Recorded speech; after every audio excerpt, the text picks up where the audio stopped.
I had a couple minutes, so I want to take a stab at answering a question that a lot of people have asked me in the past few weeks.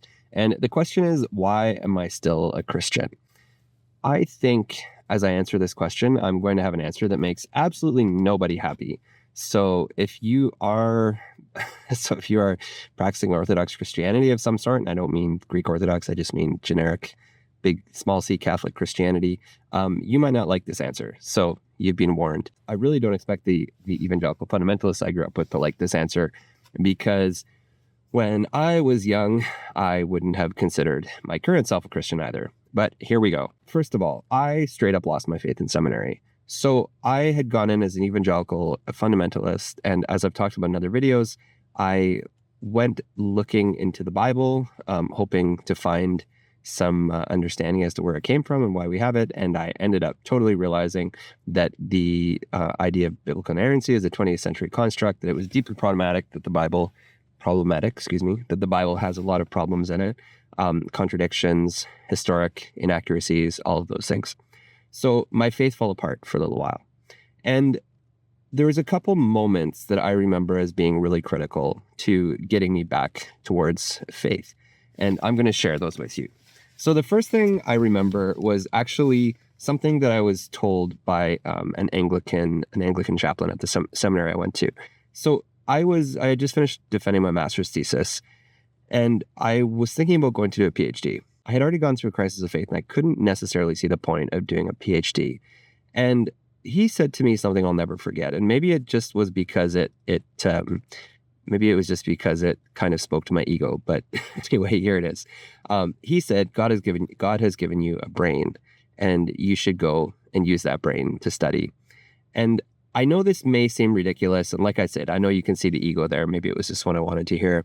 But it was the first time in my life that I had ever seen that my brain could be a gift from God, because the theology that I had up until that point basically was that you can either follow the evidence until it leads, and then what often happened, especially with Christian apologetics, is you would try to find answers for things, but then inevitably get to a point where you realize that your answers were really falling flat, and then someone would turn around and just say, well, some things you just need to take on faith. And I didn't like that very much. And I had also been socialized to feel like my brain was an impediment to faith, that it was actually something standing between me and faith. And that was really hard to reconcile too. So when this chaplain told me that my brain could be a gift from God, it was completely life-changing for me. And it was about this time that I discovered the theologian Richard Hooker, who was an Anglican theologian. And Richard Hooker had a way of talking about divine revelation. Richard Hooker, I think it was like in the 16th or 17th century. And he talked about divine revelation like this. He said there are three parts to divine revelation. First of all, there's the Holy Scriptures. Secondly, there is the church tradition. And third, there is reason. And I had never heard of revelation put that way, that the way that we experience God or the divine wasn't just about the church, it wasn't just about the Bible, that our own reason could be part of how we experience God. And for me, that gave me permission to take the next step that I might not have taken otherwise, to go and do further study in religion. And I'm just going to take my coat off because it's too hot. Coat's off. This is the gear you need for winter in Canada. Okay, second thing. When I went to do my PhD, I took that belief with me, and I became completely committed to the pursuit of truth wherever that led me. And it caused me to literally question every single Christian doctrine that I had been taught, from the Trinity to virgin birth to, as I already talked about, the Bible, nature of Christ, like all of these things that I thought were essential to being Christian, I began to unpack and pull apart. And the more I looked at each one of those, I found that literally, as a historian, it's funny because you can actually see the roots of beliefs, where they come from. So, for example, realizing that in early Christianity, nobody actually believed that Jesus was dying on the cross in their place as an individual substitute for God's wrath. That idea of substitutionary atonement wouldn't come about until 1,000 years later with Anselm of Canterbury. You realize that people actually thought that Jesus was dying to rescue people from the power of Satan. There's a ransom was a very common way of thinking about atonement. In some cases, it was about dying for the sins as a way to reconcile us to God. So that was definitely in there. But there wasn't actually the type of substitutionary atonement that I was raised with. That was actually completely invented in later centuries. as I studied religion, it became really clear to me that Christianity was actually just one of many manifestations of world religions. We had had thousands and thousands of years of human history, and throughout that human history, religion had been our constant companion. And Christianity, as much as I found it really invigorating, it was missing some ways to explain human history, that it couldn't really explain why all of the people before Jesus, for example, didn't need to hear the good news, why all of a sudden, God just said, okay, now we need to send, now we need to go down to Palestine in this little backwoods or back corner of the Roman Empire and die on the cross for everybody's sins. Like, this is it. Now we have to act. Meanwhile, hundreds of thousands of Egyptians or Chinese or all these different civilizations that had lived on the earth. And it just didn't matter because fundamentally it was about Jesus. And I don't know why people aren't more bothered by that kind of stuff. So to me, it was really troubling. So as I was studying religion, it just became really obvious that particularist religion that says our way is right and everyone else is wrong, is ultimately either maybe you're the one true religion of the thousands of religions in the world. And I didn't really have trouble believing that growing up. I was taught to believe that. But it just seemed really absurd as you realize that thousands and millions of people have lived and died without having heard the name of Jesus. And then you see Christians make up all these weird stories like, oh, well, it's okay. Like they, worship their God and it was somehow, or Calvinists have a really good way of saying this because it's just all about the elect. So it doesn't matter anyway. But it did matter to me. And it seemed like kind of ridiculous to try to put that lens onto history. The particularism of Christianity really fell away from me during that time. But what I did discover in studying religion was that religion is a very universal human phenomenon, that religion is something people do. And we like to think, especially in the West, I know I hear this like atheist-theist, atheist-Christian kind of binary. And I think we just have such simplistic ways of thinking about religion. And really the only way that we really talk about religion is having to do with belief or unbelief. But when you actually look at what makes up a religion, belief plays a pretty small part of it. In any Christian community you enter, I mean, they're going to tell you they believe the same things. But what is religion actually comprised of?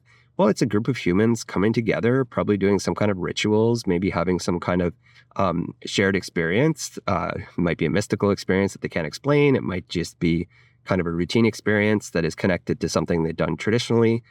They feel things, they sing things, they maybe chant things, they maybe preach things and challenge each other with different ideas.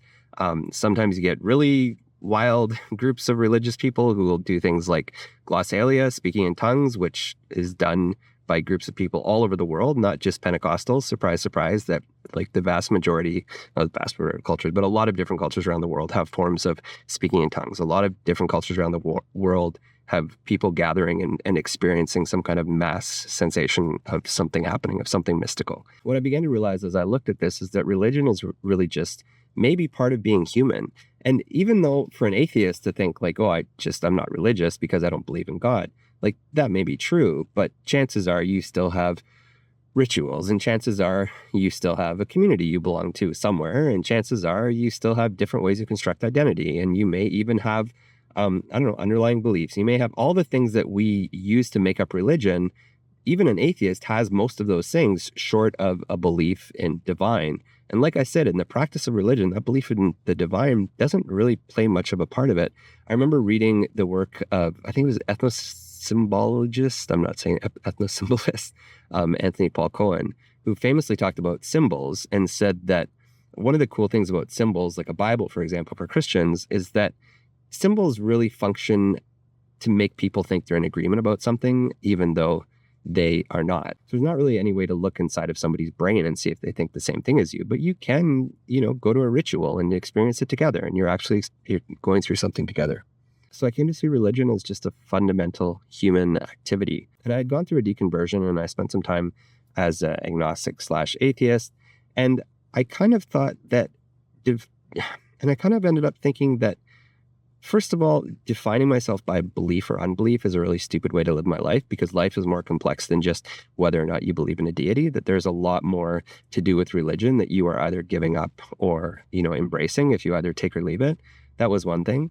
The other thing I realized is that it wasn't fair that the people who raised me or the communities that raised me got to tell me what my religion had to look like and judge me for it. And I know this sounds like I fully understand that when you talk about, for example, being spiritual, a lot of people who are raised to think in terms of orthodoxy think, well, that's just either woo-woo or it's a cop-out because you're too afraid to actually, stand for the truth.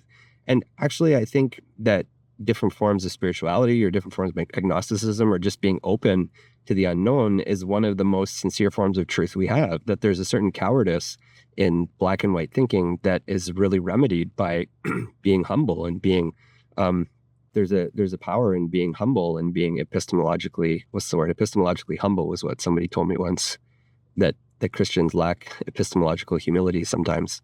So I didn't think it was fair that people could decide for me that I couldn't be Christian anymore. And the fact is that often I felt myself moved by Christian things, that when I went into a cathedral, for example, and saw a choir singing, I would feel something. And it's one of two things. Maybe it's something, artificial happening in my brain. It's just psychological, some kind of delusion, making me feel ecstasy. Or maybe it's an experience with the mystical, experience with the divine. At the end of the day, it doesn't matter. I mean, maybe it does, but at the end of the day, if it's something I enjoy that's meaningful to me, then why do I have to apologize for taking part in it?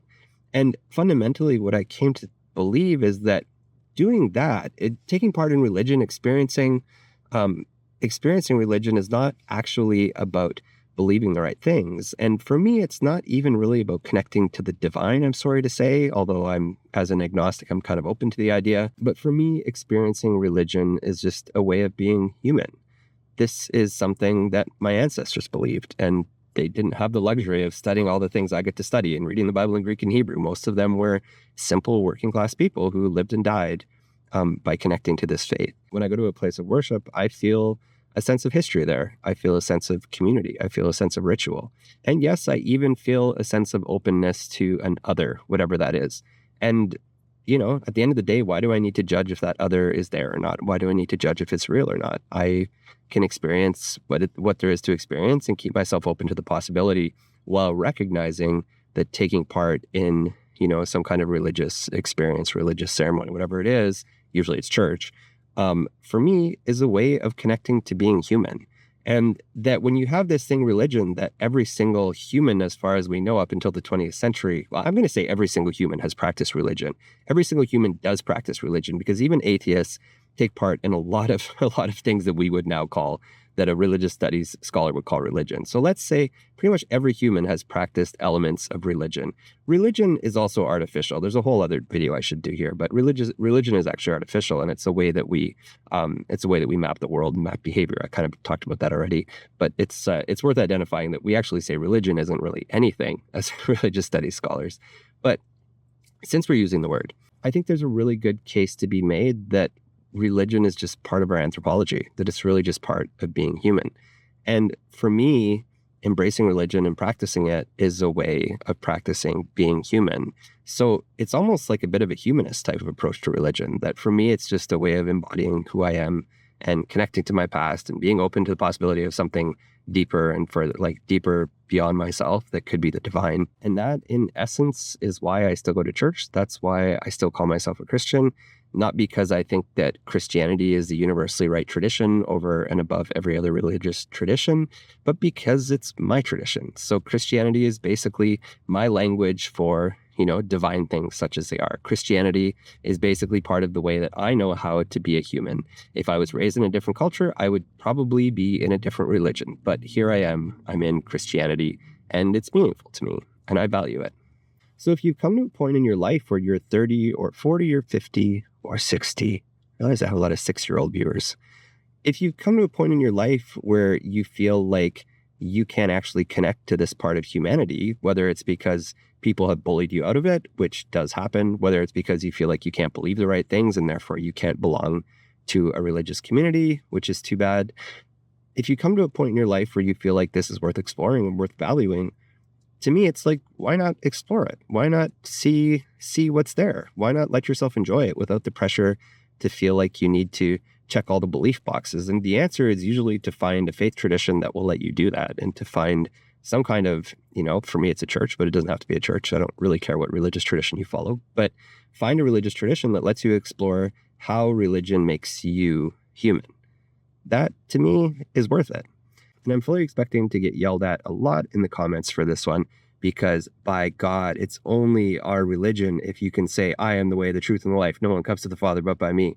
I know, I've been there, and that's how I was taught to think about religion, that the only religion worth believing is one where I'm right and you're wrong.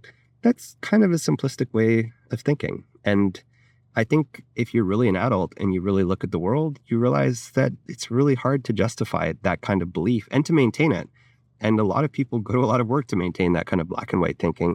And really, what if religion is just a way of being human? And maybe that's okay. I'm already anticipating the hate mail I will get for this one, but I hope that this was somewhat encouraging for you. And if you are somebody who wants to explore religion or just explore different ways to be human, whatever that means, look for the parts of religion even. Look for a way to build community, even if it's not at a religious institution. Look for ways to put ritual into your life that are meaningful to you, even if it's not religious rituals. But those are, in essence, I think, part of what make us human, and it's worth exploring. So those are just a couple of random thoughts from my car on a very cold Canadian winter night. If you want to take a minute and subscribe, please do that. I'm back talking lots about modern Christianity and ancient Christianity and all things in between. But I hope this video was interesting to you. Let me know in the comments what you think. If it's something you've explored, if you've retained a connection to spirituality, or if you've totally gotten rid of it, or if you miss it, I'd be curious to hear that too. And yeah, until next time, take care.